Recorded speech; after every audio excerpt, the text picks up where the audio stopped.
Hey everyone, Randy here. We're gonna be bringing you the June 18th kind of update, since I'm doing like a kind of like a developer's log here. All right, so let's go through what we fixed. So some of the stuff is behind the scenes. Fix the startup breaking script issue caused by area identity data being referenced before it was initialized. Fix the world boss render issue causing the damage stage UI reading an active value before it existed. Verify the game loads, menu buttons response, a bunch of other things.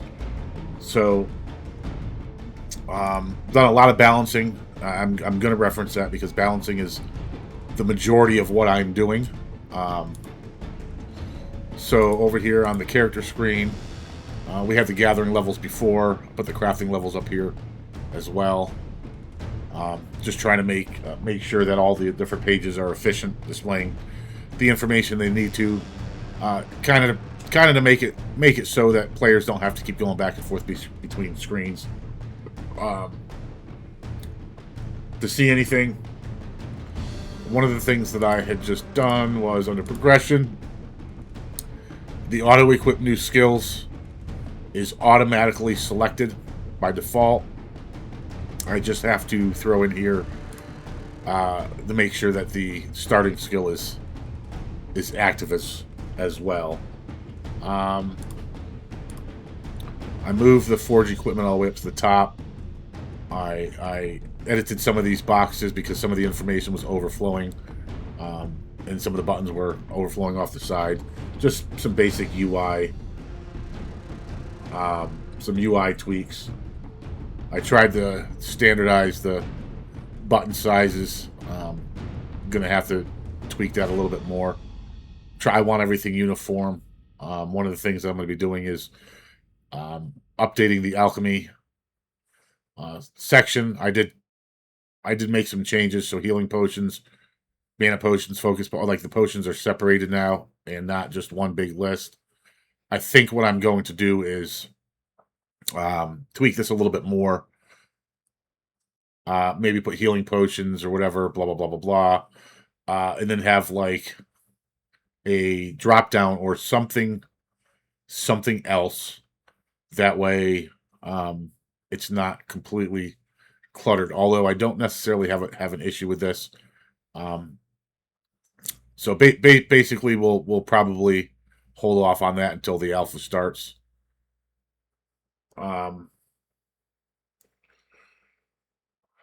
So what else did we do?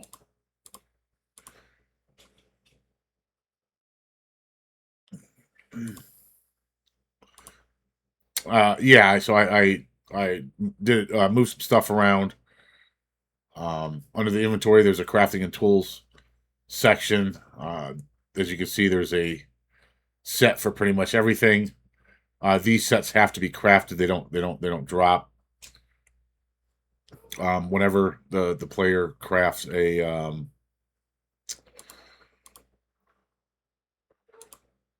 tool,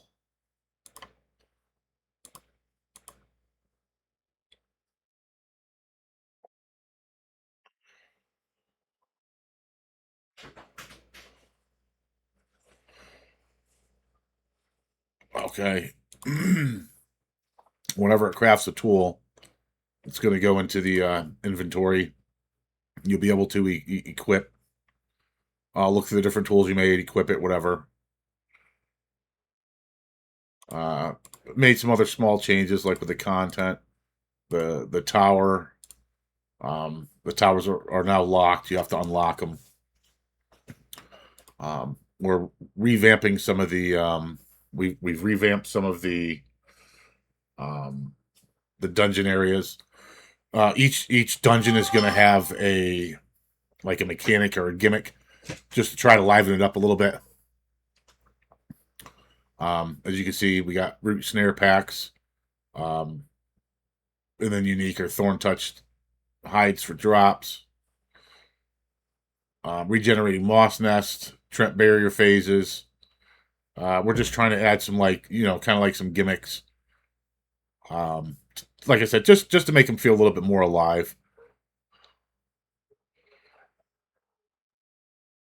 You know, we want players to come in here, and if you hit start dungeon and then go to another screen, that's fine.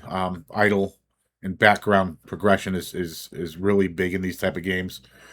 But I also want it to where if you're going to sit there and watch it or check it out, you'll at least see what's going on. That's like what I did with the world boss. I got to fix the sprite, but that's what we did with the world boss, and why I have the world boss combat log here, so you can check everything out. You can go through and look, be like, oh hey, this attack isn't hitting as often, so maybe I gotta increase my accuracy or whatever. We're completely revamping the expeditions. We haven't done it yet. I think what I'm going to do is I'm going to have one expedition for each of the areas, and then what you're going to do is you're going to hit start expedition, and then there's going to be like a maximum time around of like 6 hours, and then when you end the expedition, you'll get rewards equivalent up to how much time you spent in there.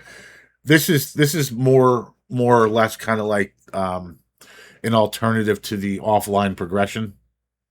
So if you're gonna um, if you're gonna close the game or go do something, you would start up an expedition.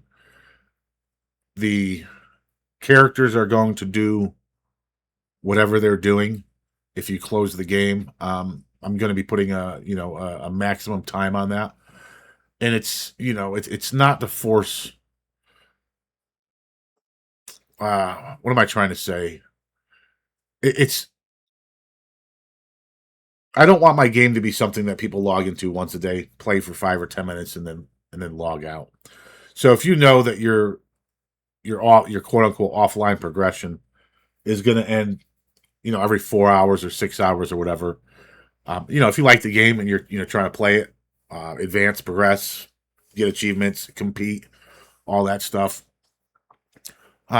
you're more inclined to log back in, around the 6 hour mark or within 6 hours. Could be 8 hours, could be 12. People, only have to log in twice a day.